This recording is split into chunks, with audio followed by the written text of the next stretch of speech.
let's do this, because if we don't do this today, we won't do it any other day. Sunshine, blue skies.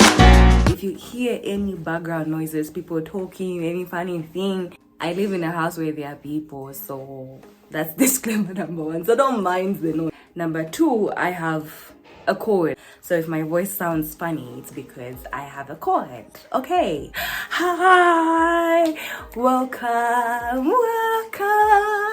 My name's Anora Mwangala Tisenga. I create content based on mind care tips, lifestyle, faith, and all those nice things. Hey, if it's your first time here, or if you subscribe while I was away, I officially welcome you to this channel. Thank you for staying glued to this channel, even though there was no content being created for a very long time. My G, a returning subscriber. Hey, welcome back, my G. It is good to have you here. Ish, God, I forgot how that felt. I have missed saying this.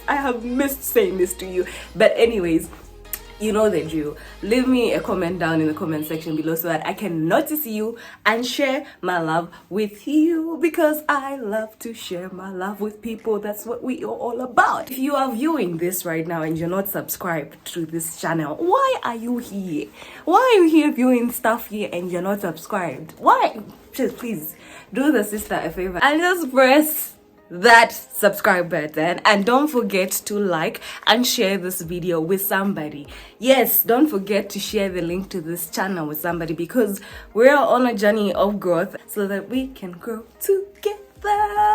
So the purpose of this video is just me finally breaking my internet silence, because it's been a while. It wasn't gonna make sense for me to just get back here and start creating content and giving you, and probably be like, hey, so you dished us, and then you come back and then you don't explain where you have been. So I'm just here try to explain where I have been. For starters, I think you remember in the previous video, like not the last video I did, I think the last video I did was my vision board 2022, but the video before that, which was how I got a job at the radio station, I mentioned how I had challenges with my phone. Yeah, so the challenges kept on happening. Eventually it just died and it gave up on me. So initially I was supposed to get a new phone, because I film with my phone and I edit with my phone and all that jazz. And for me, I'm a perfectionist. I always say that. So I told myself, since we're on a journey of growth, if I'm gonna get a phone, it has to be worth it. It has to be something that, produces the good quality of a content, that even as we grow, even as we pour out the content to you people, you can, even the quality itself, not just the words that we speak, even the quality itself is able to speak to your soul and bring you back to this channel. You know what I mean? I don't know if you know what I mean. But anyways, I think you feel me. I couldn't get the phone right there and then, because I think I'm on a journey where I'm just literally starting out in life. Like when I say literally, I'm literally starting out in life. One was a priority, but then there are other things that were a priority at that particular time and stuff like that. So I couldn't get it at that particular moment. So yeah, that's kind of the reason why I went behind the scenes and stuff like that, before we move to the other section of why I've been away. Another life update is that I quit the radio station. I did not necessarily want to quit it, because Shani, I think if you remember in the video of how I got how I became a radio presenter, I mentioned how I had two jobs. My normal full-time job, my 8 to 5, and then the radio presenting was a part-time thing that I would do on weekends or maybe after work. But my full-time job is rather demanding. Sometimes it's rather demanding, such that its schedule is just not it's not fixed, so to say. It's not a fixed schedule. So but then the radio show, the schedule is fixed. I'm supposed to be at the station at that particular point. But then there's some Saturdays I would not show up, not because I don't want to, but then it's just unexpected that I have to go to work. So it kind of got frustrating, right? I think because I kind of started feeling like I'm letting down the station manager, I'm letting down people, and the inconsistency. I just didn't want that, so I just had to take a step back, and because I was having really horrible burnouts. I do miss it, like I won't lie, like I do miss going to the radio station. Given an opportunity, I would definitely go back. Like given an opportunity, I would definitely go back to being a radio presenter. But anyways, you know, I'm a jack of all trades. I'm always there exploring new talents, new things. So we'll definitely find another thing, because I don't have a social life. So radio presenting was like something that I did for fun. But anyways, we'll discover more things. Sorry if the story is all over. I'm not a good storyteller. When I officially made that decision that I'm gonna get a phone, something happened. My Facebook account got hacked. Probably you think, why am I making a big deal out of this? Like, well, because the way that I have created my social media platform, I've created them in such a way that when you come to any of my profiles, like on social media, you find light, like whatever you're looking for. Like you find love, you find peace, you find light, anything. If you want to laugh, you find something there. I remember on this particular day, it was like the last week of April, that public holiday for late Kenneth Kaunda's birthday, like the birthday, the public holiday, the holiday was on Thursday. But then on Monday, I remember this particular day, I had gone in for work, and then like I'm just like getting to work, like I'm seated in my office, and then I get a call from my friend who's like a very good friend. Like I haven't like talked to them in a while. I'm so excited, like, hey, how you doing? What's it? What, how you doing, popcorn buddy? Stuff like that. Then he's like, you know, I'm good, but before we get to talking, can you log into your account and delete whatever you need to delete? And I'm like, wait, I haven't posted anything. Like, I'm not even online. What do you mean I'm online? I haven't posted anything. Like, I know the PC is there, it's open, but I'm not on Facebook. I haven't posted anything. I get there only to find that pornographic, like the pornographic pictures, and there I wrote. Then I'm like stuck. I'm there trying to panic. Like I'm trying to delete, like, you know, I'm trying to delete them because there's just so many. I'm like, okay, should I delete? I didn't know what to do. Like, should I delete them or should I rush to changing my password and log out whoever has got access to my? But I didn't know. Like I didn't know what access they had at that particular point, and I was panicking. And then because it's a thing where I'm panicking again, and then I'm like, I'm seated in the office. Like any minute somebody can walk in, and I don't want them to walk in and see me panicking, like really horrible, like having like a really horrible panic attack. It wouldn't. And then the next thing I know, like Facebook just sends me a message saying your account has been put under review, and I'm like, oh, okay. So it went under review for like 30 days. So in that 30 days, I tried everything I could do to, you know, get back my account, but then hey, nothing happened. Like nothing happened. So eventually, I think eventually I was like, you know what, I'm done with social media, because I'm already an introvert, and then to know that somebody has got like access to private, like my private life, like, you know, not that I even put out much, like whatever I put out on Facebook or anywhere on my social media platform is what I want people to know, because I'm a super private person. That one I know. Like, so I think for me, it kind of felt like, oh my God, like a breach in the system. I don't know if you're an introvert, you know, like how it feels when somebody like enters into your personal space, which is like a comfort zone or something like that, and then they enter. It's bad. It really just put me in this horrible space where I just never wanted anything. I just wanted to stay like off grid. And then okay, eventually I kind of got over it. I think somewhere in June, like I was even ready. I'm like, oh hey, we're gonna get a phone now. Let's get back to doing this, because I miss creating content. I miss you. I think throughout, I just miss YouTube. I just kept on talking about how I miss YouTube. Like I just miss creating content, just being there and being myself and stuff like that, and talking, because I like talking. In June, like I'm ready to get a phone and get back online. Then I discovered that both my numbers were cloned. My MTN and Airtel number, like they were cloned, and I'm like, wow. Then I got to one of these network providers to like let them know, saying, oh, hey, help me out. And then they were not so helpful. And the fact that, you know, they were not so helpful, it just like really pushed me in the other corner. Because what happened is that the person who cloned my number used my MTN number to like make a Telegram account. And on that Telegram account, they were scamming people. They had like these groups, I don't know if you know them, invest this much and get this much out. And then I think in that point, I was just like, okay, but why? And to know that somebody had access to my numbers, and I'm like, wait, I just don't feel safe anymore. Like I literally don't feel safe anymore. I don't want the internet. I don't want anything to do with just being out there. Like I literally just don't feel safe.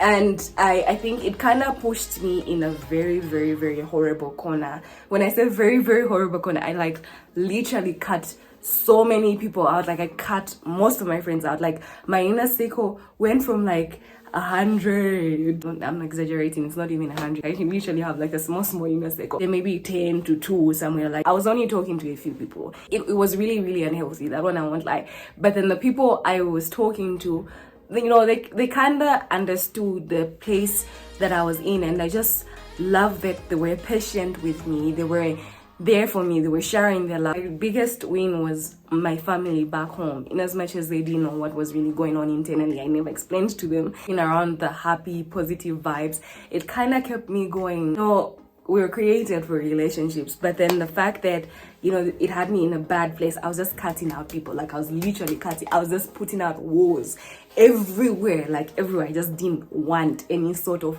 like exposure. I just wanted to be in my space. And then it kind of felt like I started living double lives, because I'm like, I know who I am supposed to be. Like I'm this person who likes to create content. I'm this person who likes to, you know, advocate for stuff. I'm this like busy person. So this, I'm always there.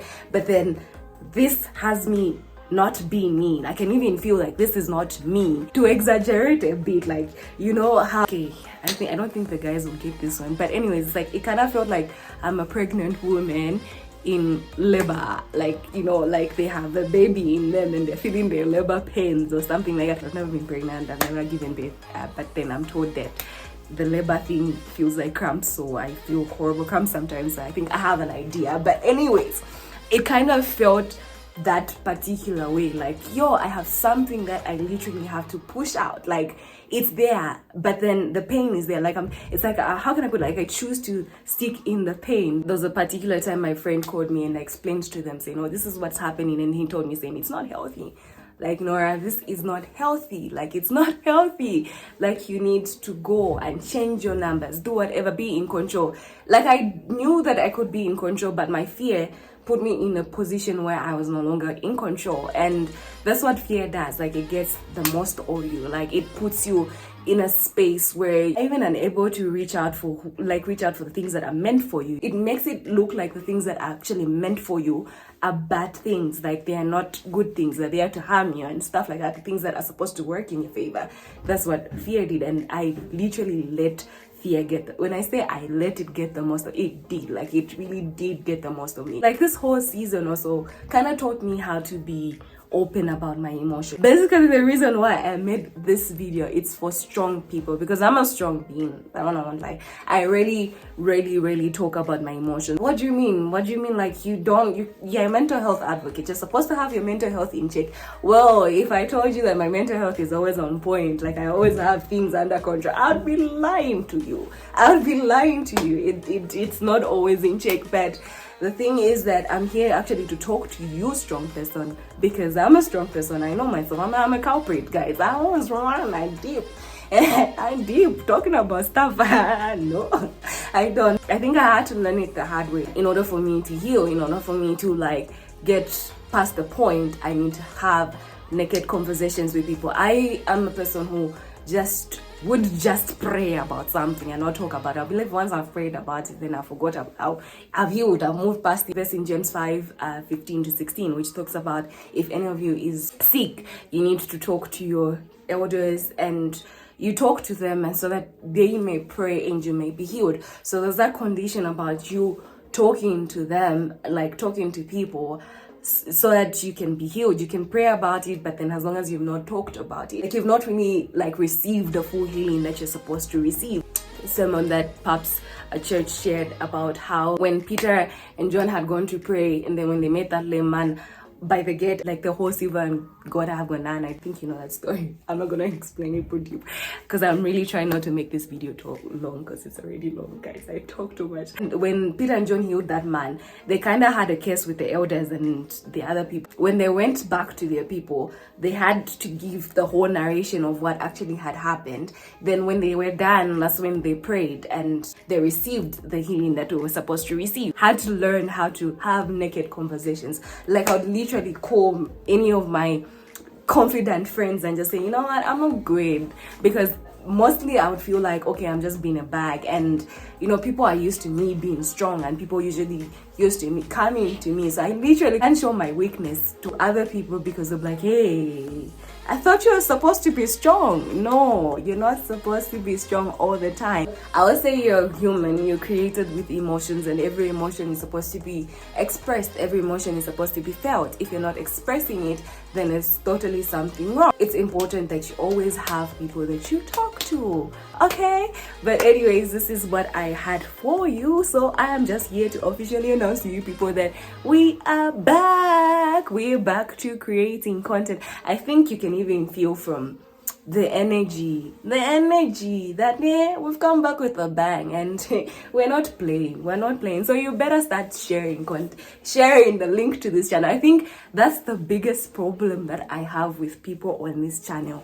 You don't share, you always hold on to the link. Like, I literally need you, because you know, like, most of my crowd was on Facebook, and the fact that I lost it, so I only have you people who are here now for you people to actually help me get to the place where we're supposed to get. So I will really appreciate it if you, every time there's a video here, if you could just share the link on your status, on your anywhere where you can share with somebody. I really appreciate it, so that we can grow, like I said, grow together, because we are all about growing together. In the introduction, you heard something about me saying we're gonna start doing faith-related content. So the reason why we're starting to do faith-related content is because I've always known that I've wanted to do this, but then I've kind of been like a Jonah, so to say. It's that thing where, like, you have like that how can I put, like, that self-doubt. Like, I literally had to, like, overcome a lot of self-condemnation in me, because it's like, oh no, I'm not perfect, maybe I'm not worth it to, you know, deliver the words to people, when, because I think I'm not good of a vessel. I was judging myself, but then, hey, God uses broken vessels to, you know, share his love. You don't really need to be a perfect vessel. So that's one of the niches that we're adding here. But anyways, I am looking forward to this new yeah, talk so much, guys. I will see you in the next video. Please subscribe and comment, like, and share it with somebody. Thank you. I'll see you later. Bye.